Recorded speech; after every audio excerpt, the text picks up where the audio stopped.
जिसे आप अल्लाह कहते हैं, ठीक है, वो सच कहूँ तो तभी मैं जो है कि नहीं बोलता हूँ कि आपके मज़हब का ज़िक्र हमारे धर्म में है, क्योंकि वो ज़िक्र ऐसा है कि वो चीज़ें आपको अच्छी नहीं लगेंगी।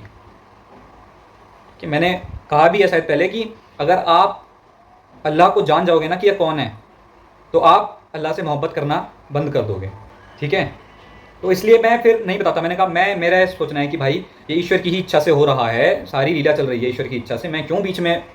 जय श्री राम सभी को, कैसे हैं आप सभी? उम्मीद है सभी अच्छे होंगे। तो गाइज़ मैं जो है आज एक वीडियो लेके आया हूँ, और जो है कि आप लोगों का कमेंट सेक्शन में मैं देख रहा हूँ बहुत बहुत बहुत बहुत डाउट हो रहे हैं, मतलब हद डाउट हो रहे हैं। तो अब सबका जवाब देना तो भाई किस किस के जवाब देंगे, क्योंकि एक को क्लियर करो तब तक दूसरा आ जाता है, दूसरे को क्लियर करो तीसरा। भाई ऐसे तो हज़ारों लोग हैं, ऐसे कैसे हम जो है सबको क्लियर कर पाएंगे। तो यार वीडियो लेके आया हूँ क्योंकि आपके बहुत डाउट आते हैं कि हमारे पैगंबरों के ज़िक्र जो है वो आपके वेदों में है, तो मतलब आपके ग्रंथों में हमारे प्रॉफिट्स का ज़िक्र है, मोहम्मद साहब का। तो भाई मैं भी बता चुका हूँ कि हाँ ज़िक्र है, पर जो है ज़िक्र क्या है ये भी आपको जानना चाहिए। मतलब मैंने आपको एक बार प्रीवियस वीडियो में इतना बताया भी था कि थोड़ा हिंट दे दिया था कि क्या है। अब मैं पूरा पूरा तो नहीं बताना चाहता क्या है। आज का वीडियो देखते हैं, अभी कुछ समझ आए अगर आपको, ठीक है। वैसे तो मैं इतना ही कहूँगा आपसे कि आप जो है भविष्य को जानने का प्रयास ना करें। मैं तो इतना कहूँगा कि भविष्य को ईश्वर के हाथ में रहने दें, और सनातन धर्म को भी जानने का प्रयास कर रहे हैं तो पूरी तरीके से करें, वरना मत करें। मतलब पूरी तरीके से डेडिकेटेड होकर करें अगर करना भी है तो, वरना मत करें, क्योंकि बहुत कॉम्प्लेक्स है। जितना इजी इस्लाम है ना, जितनी इजी कुरान है, उसकी 10 15 20 गुना कर लो आप, डिफ़िकल्ट हमारा जो है धर्म है। मतलब बहुत डिफ़िकल्ट है, इतना कॉम्प्लेक्स है कि जो बातें लिखी हैं उस पर अगर आपने एग्जैक्ट बिलीव कर लिया तो समझ नहीं आएगा कुछ भी। आप अर्थ कुछ और समझेंगे, वो कहना कुछ और चाह रहा है। तो ये चीज़ें, और हमारे ग्रंथ चेंज नहीं हुए, हमारे ग्रंथ वही हैं एज इट इज़, बट उनका जो इंटरप्रिटेशन है वो आप लोगों ने अपने अपने हिसाब से कर लिया है। इस्लाम वालों ने अपने हिसाब से कर लिया, क्रिश्चियनिटी ने अपने हिसाब से कर लिया, तो सब ने अपने अपने अपने अपने बना लिया, और फिर हमको बोला कि आपकी तो इसमें बहुत मिलावट हो चुकी है। अरे भाई मिलावट नहीं हुई है, वो बुक एज इट इज़ है, इंटरप्रिटेशन आपने अलग अलग करी हुई है सब ने, ठीक है। तो आपके हिसाब से वो जो है कि मिलावट आप कहने लगे, उसे मिलावट नहीं हुई है। उसमें श्लोक जो आज से 5,000 साल पहले था वही आज भी है, उसका मीनिंग हमें पता है, लेकिन आपको नहीं पता है। आपने कुछ भी अपने मन से जो है मीनिंग बना दिया उसका, या जो आपको बताया गया है या पढ़ाया गया है। तो ये चीज़ें हैं। बाकी आज का जो वीडियो है ये है सोल हार्वेस्टर, क्या है ये पता नहीं मेरे को खुद अभी। तो ये जो है वीडियो, इसमें आपको बताया जाएगा, जैसे कि आप कहते हैं कि आपका जिक्र हुआ है आपके प्रॉफिट्स का हमारे इसमें, तो यही बात होगी। तो वीडियो का जो टाइटल है वो है शिव भक्त शुक्राचार्य कैसे बने पश्चिम के पैगंबरों के खुदा। तो आप जिसे अल्लाह कहते हैं, है ना, तो वो कौन है, और मोहम्मद वगैरह कौन है, तो ये सब जो है कि इसमें डिफ़ाइन होगा। तो आप वीडियो पूरा देखना, थोड़ा सा लंबा वीडियो होगा। तो अगर आप जानना चाहते हैं पूरी सच्चाई तो फिर वीडियो को पूरा देखें। और जो है राष्ट्रनीति न्यूज़ के चैनल का वीडियो है, सब्सक्राइब करना है इनके चैनल को, साथ में मुझे भी सब्सक्राइब कर लें, बेल आइकन प्रेस कर लें। सोशल मीडिया पर फॉलो नहीं किया है तो फॉलो कर लें, लिंक डिस्क्रिप्शन में है। आइए बिना देरी किए हम जो है शुरू करते हैं। Let's get started. जो व्यक्ति मरता है ये उसकी, और इनमें विश्वास रखता है, ये उसकी आत्मा की हार्वेस्टिंग कर लेती है, और जैसे ही उसे पजेस किया वैसे ही वो जागृत हो गया, वो पैगंबर बन गया। वो खुद ही घोषणा करता था मैं पैगंबर हूँ, मुझे खुदा ने भेजा। तो जो सृष्टि के इस क्रम में जब ये पश्चिम पहुँचते हैं तो पैगंबरों की परंपरा हमें पश्चिम से ही मिली। ये शुक्राचार्य जी के दूत, यही अनुवाद है पैगंबर। अगर आप कहें डिक्शनरी खोलें तो लोग कहते हैं साहब पैगंबर माने अवतार, या कहीं लिखा हुआ अवतार माने पैगंबर। ये गलत है। पैगंबर इस शुक्र दूत, क्योंकि पैगंबर का खुदा असुर गुरु शुक्राचार्य हैं। असुर ये समझ लेते हैं, तीसरी बार भी उसको मार देते हैं, और मार के अबकी उसको जला देते हैं, और जला के उसकी राख को शराब में मिला देते हैं, और शराब में मिला करके शुक्राचार्य जी को ही पिला देते हैं। ये शिव से कहते हैं कि तुमने पूरी सृष्टि में परमात्मा तुम ही हो, मैं तुम्हें जानना चाहता हूँ। तो कहते हैं शिव ने इन्हें अपने उदर में लीन लिया। जब ये पेट में चले गए तो ये 5000 वर्ष भगवान शिव के पेट में उदर में रहे, और ये भगवान शिव के वीर या शुक्र के रूप में ये बाहर आए। तब से इनका नाम शुक्राचार्य पड़ा। बायोलॉजिकली मेरे शरीर में डीएनए है रावण का, जो खुद भरद्वाज गोत्र था। असुरों में कोई सीमा नहीं है, वहां बहनी ब्याह लो। कुछ मजहब ऐसे हैं जो इस परंपरा को मानते हैं। जो देवता मरते थे उनको उत्थान करने का कोई तरीका नहीं था कि इनको फिर से उठा दिया जाए, लेकिन शुक्राचार्य जी को भगवान शिव के उदर में रहते हुए ये शक्ति प्राप्त हो गई थी, ये मंत्र या ये विद्या प्राप्त हो गई थी, जिसे मृत संजीवनी कहने लगी कि पिताजी देखिए क्या बात है, कच्छ नहीं आया। तब तक देवयानी को प्रेम हो गया था कच्छ से। तो शुक्राचार्य जी ने ध्यान लगाया, बोले अरे वो तो मरा पड़ा है, तो भाई बहन हो गए, हम तुम भाई बहन हो, अब तो ये विवाह नहीं हो सकता है। लेकिन मेरे शरीर में बायोलॉजिकली नहीं है, बायोलॉजिकली मेरे शरीर में डीएनए है रावण का, जो खुद भरद्वाज गोत्र था, या द्रोणाचार्य का जो भारद्वाज गोत्र थे, अश्वत्थामा ये भारद्वाज गोत्र थे, हाँ विभीषण का, ये मेरे पूर्वज हैं। तो हमारे यहाँ पूर्वजों में 7 पीढ़ी में अवॉइड किया जाता है कि विवाह ना हो, और समगोत्र में नहीं होता है, समगोत्री नहीं होता है, और माता के पक्ष पे भी गोत्र है तो नहीं होगा, नहीं होता है। बिल्कुल सही बात है कि अगर हमारी माँ भारद्वाज हैं, कात्यायन थी और मैं भारद्वाज हूँ, और मैं अपने बेटे का विवाह कर रहा हूँ, तो मैं कात्यायन में नहीं कर सकता क्योंकि मात्र कुल है। तो हमारे यहाँ इतना वर्जित है, इतनी हमारे यहाँ सीमाएं हैं। असुरों में कोई सीमा नहीं है, वहां बहनी ब्याह लो। असुर मतलब राक्षस, ये परंपरा पुराणों में उल्लिखित है। तो कुछ मजहब ऐसे हैं जो इस परंपरा को मानते हैं। अब आइए, शुक्राचार्य जी के लिए कहा जाता है कि महाभारत में एक यज्ञ का उल्लेख है। इसमें त्रैवेद, वेद त्रयी का पाठ हो रहा था, ऋग, यजुर और साम। वेद की बात है। इस वेद त्रयी के पाठ में शुक्राचार्य जी भी बैठे थे। हमारे यहाँ अथर्व वेद की मान्यता नहीं है, यद्यपि वेदव्यास ने 4 वेदों का संपादन किया है, लेकिन वेदव्यास इनके रचयिता नहीं है। वेदव्यास ने इसे संपादित किया है। वो जो ज्ञान इस भारत खंड, भारत भूमि में था, उस ज्ञान का संपादन 4 वेदों में हुआ। इसीलिए 400 ऋचाएं ऋग्वेद की सामवेद में हैं, यजुर्वेद की सामवेद में हैं, सामवेद की ऋचाएं यजुर्वेद में हैं, लेकिन ऋग, यजुर और साम की कोई भी ऋचा अथर्व में नहीं है। अथर्व अपने आप में इंडिपेंडेंट है, अलग है। इसे असुर गुरु शुक्राचार्य का वेद भी माना जाता है। और बहुत लोग मानते हैं कि जो अब्राहमिक फेथ्स हैं, इनकी जेनेसिस, इनका मूल अथर्व वेद में है, क्योंकि इसमें टोना, टटका, चमत्कार, जादू, इन सब का उल्लेख है। आसुरी शक्तियां, और किन शक्तियों से ये संपादित किए जाते हैं, किस प्रकार इनका ऑपरेटिंग मैकेनिज्म है, ये सब चीज़ें उनमें बताई गई।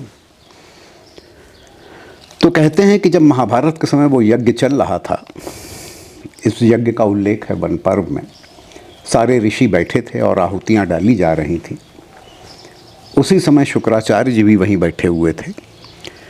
तो हमारे यहाँ पे है कि आप उच्चारण करके तब आहुति डालेंगे, क्योंकि श्रवण परंपरा है, सब सुने। हाँ, बिल्कुल। ये बड़बड़ा करके आहुति डाल रहे थे। तो लोगों ने इन्हें पकड़ा कि ये हो क्या रहा है। तो मालूम पड़ा ये अथर्व वेद के मंत्र पढ़ के आहुति डाल रहे थे। तो इनको तुरंत ब्लैक लिस्ट किया गया और उस यज्ञ से ही नहीं निकाला गया, बल्कि कहते हैं इन्हें भारत भूमि से ही निकाल दिया गया। अब ये पश्चिम चले गए। पश्चिम स्वाभाविक है कि भारत में अगर आप बैठे हैं तो पश्चिम ईरान, इराक, सऊदी अरब और आगे यूरोप, यही सब है जी। तो कहते हैं जब ये पश्चिम गए तो वहाँ इनको बड़ी डिसोलेट, वीरान सी ज़मीन दिखी, रेगिस्तान। कुछ लोकल देवी देवता थे जिनकी पूजा होती थी। ये लोकल मतलब स्थानीय। स्थानीय, आज भी स्थानीय देवताओं की प्रथा है जी। आप चाहें जितने पंच देवों भूत की आप परस्ती बात करते थे, करें, तो पहले अगर आप कबीले वाले। हिंदुस्तान में भी जगहों जगहों पे जाएं हाँ। तो लोकल देवता जमे हुए हैं। बिल्कुल, ग्रह देवता है, स्थान देवता हाँ हाँ, है। स्थान देवता हैं, वो सब बने हुए हैं, है नहीं। अब जब ये पश्चिम गए तो इन्होंने देखा कि देवी देवता तो बहुत हैं, लेकिन आध्यात्मिक रूप से उतने बली नहीं हैं जो ये हैं, इनके आगे बहुत कमजोर हैं। तो शुक्राचार्य जी को पश्चिम में खुदा बनने में या परमात्मा बनने में देरी नहीं लगी। हाँ। इनकी एक विशेषता है कि ये आगे बढ़ते हैं अपने, जैसे आपने रामदूत शब्द सुना है, हनुमान जी के लिए कहते हैं, या शिवदूत शब्द सुना है, विष्णुदूत शब्द सुने हैं, लेकिन आपने शुक्रदूत शब्द अभी तक नहीं सुना होगा। ये शुक्राचार्य जी के दूत, यही अनुवाद है पैगंबर। हाँ हाँ, जानता हूँ। अगर आप कहें डिक्शनरी खोलें तो लोग कहते हैं साहब पैगंबर माने अवतार, नहीं नहीं नहीं, अवतार मतलब भगवान। या पैगंबर कहीं माने लिखा हुआ अवतार माने पैगंबर, ये गलत है। पैगंबर इस शुक्रदूत, क्योंकि पैगंबर का खुदा असुर गुरु शुक्राचार्य हैं और वो पैगंबर उनका भेजा हुआ दूत है। अवतार पंचदेवों में ही होता है। श्री राम श्री हरि के अवतार हैं, महाविष्णु भी उन्हें कहते हैं, मार्तंड भगवान शिव के अवतार हैं, सीता जी परम शक्ति का अवतार है, महालक्ष्मी का। ये ध्यान देने वाली बात है जी। हमारे यहाँ अवतार है तो पीछे एक एग्जिस्टिंग पंच देवों में एक देवता है, उन्हीं से है, उसी की रीकास्टिंग है, वो पुनः उत्पन्न हो रहा है एक नए शरीर में, एक नए उसमें, वही अवतार है। तो शुक्राचार्य जी अवतार तो ले नहीं सकते थे, बिल्कुल। परिणाम यह हुआ कि शुक्राचार्य जी किसी एक के ऊपर छा जाते थे, सवारी जिसे आप कहते हैं, पजेस कर लेना, और जैसे ही उसे पजेस किया वैसे ही वो जागृत हो गया, वो पैगंबर बन गया। वो खुद ही घोषणा करता था, मैं पैगंबर हूं, मुझे खुदा ने भेजा। तो जो सृष्टि के इस क्रम में जब ये पश्चिम पहुंचते हैं तो पैगंबरों की परंपरा हमें पश्चिम से ही मिलती है। हाँ, हमारा तो कॉन्सेप्ट है ही नहीं प्रॉफिट्स का। अगर हम देखें तो शायद 2000 ईसा पूर्व में पहली बार हमें हजरत अब्राहम की परंपरा मिलती है हाँ, कि हजरत अब्राहम पैगंबर हैं। उसके बाद उन्हीं से ये शुरू हुआ, उन्हीं के भाई, उनसे जो परंपराएं हैं उनमें 48 पैगंबरों के नाम हैं, हजरत मोहम्मद तक आते आते 48 के बाद, क्योंकि उन्हें आखिरी माना गया, बस तो 1 लाख इसलिए तो नहीं। कुछ है कोई और। लेकिन एक ख़ास चीज़ और भी है इन 48 में, जिसमें इजहाक हैं, 48 का इस्माइल नाम हैं, ये सब हैं। इसमें ख़ासियत ये है कि 12 तो पैगंबर हैं 48 में, और 36 नबी हैं। अच्छा, मतलब they are spiritually highly qualified, लेकिन उनको पैगंबर का दर्जा नहीं मिला है। नबी और पैगंबर में डिफरेंस क्या होता है? तो इससे जो हिंदू मान्यताएं हैं, जिनसे हम लोग समझते हैं कि धर्म की विवेचना करते हैं, तो ऐसा लगता है कि ये 2 धाराएं हैं। असुर धारा भारत छोड़ के चली गई पश्चिम, जी, और पश्चिम से पुनः प्रविष्ट हुई एक ताकतवर रूप में। हाँ। जैसा हमेशा अच्छा, देखने को मिलता है। असुर आप ये मत समझिएगा कि नकारात्मक ऊर्जा ही है, निगेटिव ऊर्जा है, ऐसा नहीं। असुर परंपरा में पॉजिटिव ऊर्जा भी बहुत है। कारण ये है कि एक तो शुक्राचार्य खुद ही आध्यात्मिक रूप से हाईली क्वालिफाइड है, श्री कृष्ण की सिद्धियों निधियों का तो कोई मुकाबला नहीं है, वो तो बहुत हैं, और आप जानते ही नहीं 18 डिफाइन की गई हैं श्रीमद् भागवत महापुराण में उनकी सिद्धियां। लेकिन श्री कृष्ण ने स्वयं कहा है कि मेरी सिद्धियों का कोई भी विवेचना नहीं कर सकता, इसलिए हम इस बात को मान के चलते हैं कि सिद्धियां श्री कृष्ण की बहुत हैं, क्योंकि वो परमात्मा है, वो तो गॉड है। लेकिन शुक्राचार्य जी भी हल्के नहीं हैं। इनके पास भी 6 सिद्धियां हैं और 4 निधियां हैं। ये दे सकते हैं, कुछ दे सकते हैं। लेकिन शुक्राचार्य जी की एक विशेषता है, क्योंकि ये पुनर्जन्म में विश्वास नहीं करते हैं और ये संसार के ऊपर, पूरी सृष्टि के ऊपर काबिज होना चाहते हैं। पुनर्जन्म में विश्वास न करने का कारण क्या ये भी है कि चूंकि वो पुनर्जन्म की अवस्था में जाना ही नहीं देते, पहले ही जीवित कर लेते हैं? हाँ, शायद यही कारण होगा, क्योंकि उनके पास समृद्ध संजीवनी है। हाँ, वही मैं कहने जा रहा था, वही मैं कहने जा रहा था कि पुनर्जन्म तो तब होगा जब कोई मृत होगा, उसके बाद उसकी आत्मा का जन्म होगा। जब इनके पास पहले ही वो विद्या है तो वो पुनर्जन्म तो रिजरेक्शन नहीं कर देते हैं।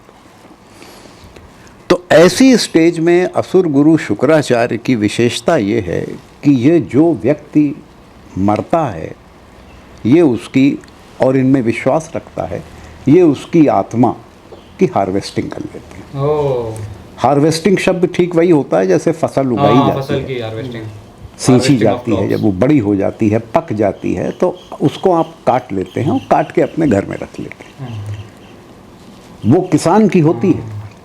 तभी क्यों उसकी होती है? चीज है क्योंकि वही उसका भोजन है, वही उसका जीवन है, उसने फसल उगाई है।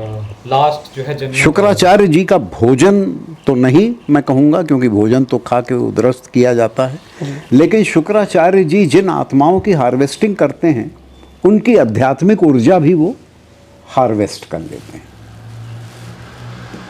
जब आध्यात्मिक ऊर्जा हार्वेस्ट हो जाती है तो उससे विकास किसका होता है? शुक्राचार्य जी का स्वयं। तो इससे सर ये भी तो होता है कि जैसे जो देव हैं या देव गुरु हैं, तो जो वो एनर्जी ले रहे हैं, ऊर्जा ले रहे हैं हवन से एक तरीके से, तो क्या ये उनका भी एक अलग प्रकार का हवन ही है जिससे वो अपनी ऊर्जा ले रहे हैं? प्रकार का हवन नहीं है भैया, यहाँ पे थोड़ा फर्क है। हमारे यहाँ भगवान शिव समाधि अवस्था में ज़्यादा रहते हैं, जागृत कम होते हैं। रामचरितमानस में भी उल्लेख है, लाग समाधि अखंड अपारा। अखंड अपारा का मतलब खुलेगी ही नहीं। कब खुलेगी ये तो कब खुलेगी पता ही नहीं, वो उनकी तपस्या है। या ये भी कहा गया है कि तप बल शंभु करहि संगारा और तप बल विष्णु पालनहारा। ये तपस्या इनकी अपनी है जिससे ये सारी सृष्टि का संचालन कर रहे हैं। लेकिन शुक्राचार्य जी अपनी कोई तपस्या नहीं करते। जो करनी थी वो कर ली। शुक्राचार्य जी को जो करना था कर चुके। अब उनका विकास, उनकी ग्रोथ इस पे आधारित है कि कितने बिलीवर उनके पास आते जाएं, कितनों की वो आत्मा प्राप्त करते जाएं और अपना विकास करते रहें उनकी ऊर्जा से जी। ये शुक्राचार्य जी की मैट्रिक्स बन गई। अब इस मैट्रिक्स की सबसे बड़ी समस्या ये है कि जो आत्माएं इनके पास होल्ड हो जाती हैं जी, उन आत्माओं को न मोक्ष मिलता है, हाँ, मोक्ष न स्वर्ग मिलता है, न नरक मिलता है, जन्नत नहीं मिलती, कुछ भी नहीं मिला। मान लीजिए कि जुम्मन मियाँ नहीं रहे या फ्रांसिस साहब नहीं रहे, उनका लास्ट राइट हो गया, बरियल हो गया, सब हो गया, प्रेयर हो गई। अब प्रश्न ये है, उनकी आत्मा निकल गई, आत्मा उनके ईश्वर के पास पहुंच गई। लेकिन अभी जुम्मन मियाँ सिर्फ मरे हैं। अभी जुम्मन मियाँ को न स्वर्ग मिला, न नरक मिला, न मोक्ष मिला। आप पूछेंगे क्यों ऐसा है? जब एक ही जन्म है तो निर्णय तो हो जाना चाहिए जी, तुरंत। कयामत जजमेंट डे का अब कयामत का दिन आएगा, उस दिन तय होगा। तो कयामत का दिन तो कब आएगा पता नहीं। तब क्या होगा? तब तक क्या होगा? जो लोग इस प्रलय या इस कयामत में विश्वास रखते हैं, अगर मैं मुसलमान हूँ तो 1450 साल, 1425 साल से ही मेरा धर्म है, और मैं ये मानूंगा कि सबसे पुरानी जो आत्मा है हमारे यहाँ वो 1400 साल पुरानी होगी जी। जब शुरू में लोगों ने कबूला होगा, इस्लाम माना होगा। अगर मैं ईसाई हूँ तो मैं ये मान सकता हूँ कि सबसे पुरानी जो आत्मा होगी, जो हज़रत ईसा मसीह में विश्वास करती होगी, वो 2100 साल पुरानी होगी, जितना हज़रत को हुए टाइम हुआ। अगर मैं ज्यू हूँ, यहूदी, तो मैं ये विश्वास करूँगा कि हज़रत मोसेस 1200 ईसा पूर्व में हुए थे। 3000 साल पुरानी आत्मा होगी। आत्मा तो हमारी पैदा ही नहीं होती है कभी अगर भी। मैं हजरत हमारे अब्राहम को भी मैं पैगंबर मानता हूँ और अपने को अब्राहमिक कहता हूँ, तो बहुत ज़्यादा 4000 साल पुरानी आत्मा होगी। लेकिन इस 4000 साल में ना उसे मोक्ष मिला, ना उसे स्वर्ग, ना नरक, क्योंकि अभी तो 4000 साल पुरानी है, हो सकता है 40,000 साल पुरानी हो जाए, हो सकता है ये 4 लाख साल पुरानी हो जाए, प्रलय आए ही ना। 4,32,000 तो लिखा है। कोई ज़रूरी है प्रलय आए? फिर सनातन धर्म में पूर्ण प्रलय का विधान ही नहीं है। हमारे यहाँ पूर्ण प्रलय आती नहीं है, इनके यहाँ पूर्ण प्रलय जरूरी है, तभी तो निर्णय होगा जी। हमारे यहाँ युग बदलते हैं, युग परिवर्तन। सतयुग, त्रेता, द्वापर, कलयुग। इसमें Cyclic time। आंशिक प्रलय होती रहती है। हाँ हाँ हाँ। सृष्टि का एक हिस्सा सरवाइव करता है, इसीलिए जब द्वापर जा रहा है और कलयुग आ रहा है जी। तो कलयुग स्वयं कहता है, श्री कृष्ण जब ब्रह्मा कहते हैं तुम गए क्यों नहीं, तुम्हारा समय आरंभ हो चुका, तो बोले मैं जा नहीं सकता क्योंकि नारायण पृथ्वी पे अभी भी विद्यमान। तो बोले तुम्हें देर हो रही है, बोले देर हो रही, जब नारायण पृथ्वी छोड़ेंगे तब जाऊंगा। वरना हम जाते हैं हमारा संहार हो जाएगा।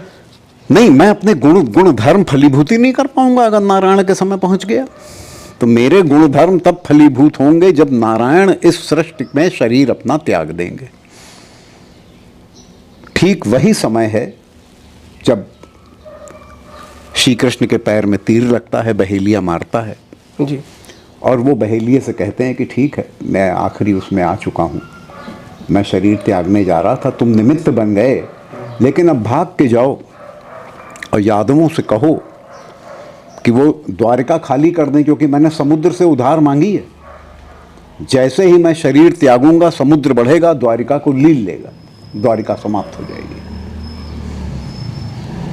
तो बहेलिया भागता है द्वारिका को बताने के लिए यादवों को, वहां उनमें भी लड़ाई शुरू हो चुकी है, ग्रह कला, ग्रह युद्ध आरंभ हो चुका है। तो कहने का तात्पर्य यह है कि हमारे यहाँ जब युग बदलता है तो आंशिक प्रलय आती, पूर्ण प्रलय नहीं होती। तो गाइज ये था वीडियो, कुछ पता नहीं आपको जानने को मिला या नहीं। ये चीज़ें तो मैं खैर जानता था कि हमारे यहाँ पूर्ण प्रलय ऐसे नहीं आती है, मतलब कि जजमेंट डे, क़यामत, ये सब नहीं है। एक युग परिवर्तन के टाइम पर जो है कली जिसे कहा जाता है, राक्षस एक तरीके से, तो जब तक जो है कि भगवान जो है कृष्ण भगवान के रूप में जब पृथ्वी पर थे तब तक वो नहीं आ सकता था यहाँ पर, क्योंकि जो है कली कहाँ पाया जाएगा, ठीक है, जितनी भी गलत चीज़ें हैं उसमें कली पाया जाएगा। लेकिन जब तक भगवान पृथ्वी पर हैं तब तक उसकी स्थान बनेगा ही नहीं, यहाँ पे वो अपना काम, उसकी पावर ही नहीं होगी, ठीक है। भगवान जिस भी प्लेनेट पे हैं अगर, तो उस प्लेनेट पे कोई भी नेगेटिव एनर्जी नहीं हो सकती, ठीक है ना। लीला होगी वो अलग बात है, बट कोई रियलिटी में नेगेटिव एनर्जी नहीं आ सकती, है ना। तो ये था, तो कली तो इंतज़ार कर ही रहा था कि भगवान कृष्ण कब अपने धाम जाएं। तो भगवान कृष्ण ने कहा भाई कि चलो एक लीला होनी चाहिए कि कोई तीर मारने वाला आए, जल्दी से तीर मारे और ये जो है कि नाटक ख़त्म हो, है ना। क्योंकि मुझे अब इस अर्थ से जाना है, क्योंकि इस अर्थ में अब कली को आना है और दूसरी लीला होनी है। मुझे अब अपने जो है कि बैकुंठ धाम जाना है, तो निमित्त किसी को बनाना पड़ेगा कि कोई निमित्त बने जो इस शरीर को मारे। आपने कभी कृष्ण को बूढ़ा होते हुए नहीं देखा होगा, ना राम को देखा होगा, सब हमेशा जवान है, ठीक है, क्योंकि वो तो गॉड हैं, तो उन पे टाइम का असर नहीं होता है, ठीक है। तो वो वैसे भी छोड़ के जा सकते थे, बट वो जन्म जन्म की साइकिल एक चल रही है अवतारों की, तो उसके थ्रू जब वो पिछले जन्म में राम थे तो राम ने छिपकर बाली को मारा था, वो एक अलग लीला थी। तो ये यहाँ पे इस टाइम जो है कि भगवान ने कहा कोई बात नहीं, मैंने तुम्हें छिपके मारा था, अगले जन्म में, मतलब अगला जब मैं अवतार लूँगा, कृष्ण बन के आऊँगा, तो तुम मुझे मार लेना। भगवान ने कहा मेरा काम हो गया, आप ही मार ले, मुझे तो क्या ही मारोगे, मतलब मेरे शरीर को ख़त्म करोगे, ठीक है, क्योंकि मुझे तो जाना ही है, तुम नहीं करोगे तो फिर मैं वैसे ही चला जाऊँगा, ठीक है। तो अपना काम भी पूरा कर लो भाई, ये चीज़ें थी। बाकी बिल्कुल ये चीज़ है, शुक्राचार्य जो शुक्रवार है, आप कहें कि आप जुमा कहते हैं, आपके लिए लकी होता है शायद शुक्रवार, बट शुक्राचार्य हमारे यहाँ राक्षसों के गुरु हैं, और ये चीज़ जो है इन्होंने बताई, और ये चीज़ मैं जानता हूँ कि वो भारत से भागे थे और वेस्ट की तरफ गए थे, ठीक है। तो और ये नहीं है कि भगवान ये सब होने दे रहा है, क्यों नहीं दे रहा है, भगवान के अंदर ही हो रहा है, सब लीला चल रही है। मतलब भगवान खुद चाह रहा है कि राक्षस फलें फूलें। मैं वही कहता हूँ ना, हर युग में राक्षस रहे हैं ना। भगवान राम थे तो रावण भी था ना, भगवान कृष्ण थे तो कंस भी था ना। ऐसी सनातन धर्म है तो, ठीक है, ये चीज़ें हैं तो ये हर युग में हुई हैं, भगवान की इच्छा से ही हुई हैं, ठीक है। भगवान अवतार लेते हैं तो उनको चाहिए होता है कोई विलेन, ताकतवर विलेन, ठीक है। फिर वो जो है कि अपनी पूरी टीम बनाते हैं, हालांकि उनको ज़रूरत नहीं है टीम बनाने की। वो तो एक सेकंड भी क्या, वो तो उनके हिसाब से ही तो हो रहा है सब कुछ। वो तो पूरी कायनात ख़त्म कर डालें, पर एक्टिंग चलती है सब, ये लीला चलती है कि 7 चिरंजीवियों का साथ लेंगे, इसको साथ पूरी सेना बनाएंगे और एक पूरी तरीके से ग्लैमराइज्ड होकर के एक मूवी सामने आएगी।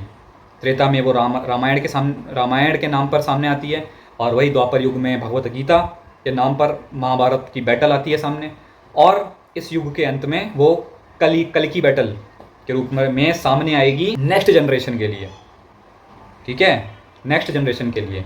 जैसे द्वापर के लिए हम नेक्स्ट जनरेशन है, तो द्वापर में जो हुआ वो हम सुनते हैं कि हाँ ऐसा ऐसा हुआ, और महाभारत की बैटल आज भी प्रूफ मिलते हैं कुरुक्षेत्र में। तो अब जो कल की बैटल होगी वो उसके बाद की जनरेशन उसकी कहानियाँ सुनेंगे। जैसे हम भगवत गीता हमारे धार्मिक ग्रंथ हैं, तो उस टाइम धार्मिक ग्रंथ हो जाएंगे उसके प्रीवियस जो युग है, यानी कल की में भगवान ने जैसे जैसे मारा, जो सेना बनाई और ये सब चीज़ें जो हुई, ठीक है। तो ये चीज़ मैं जानता था, ठीक है। तो जो जिसे आप अल्लाह कहते हैं, ठीक है, वो सच कहूँ तो तभी मैं जो है कि नहीं बोलता हूँ कि आपके मज़हब का ज़िक्र हमारे धर्म में है, क्योंकि वो ज़िक्र ऐसा है कि वो चीज़ें आपको अच्छी नहीं लगेंगी। कि मैंने कहा भी है शायद पहले कि अगर आप अल्लाह को जान जाओगे ना कि यह कौन है, तो आप अल्लाह से मोहब्बत करना बंद कर दोगे, ठीक है। तो इसलिए मैं फिर नहीं बताता। मैंने कहा मेरा सोचना है कि भाई ये ईश्वर की ही इच्छा से हो रहा है, सारी लीला चल रही है ईश्वर की इच्छा से, मैं क्यों बीच में कबाब में हड्डी बनूं। भाई आप जिसके फॉलोअर हैं, मतलब शुक्राचार्य को पावर कैसे मिलेगी, जितने ज़्यादा वो फॉलोअर बढ़ाएगा, और आपके में मुर्दे फिर से खड़े होंगे। और शुक्राचार्य के पास पावर यही है कि वो मुर्दों को जिंदा करता है और उससे फिर एनर्जी लेता है, उससे वो और पावरफुल होता है, ठीक है।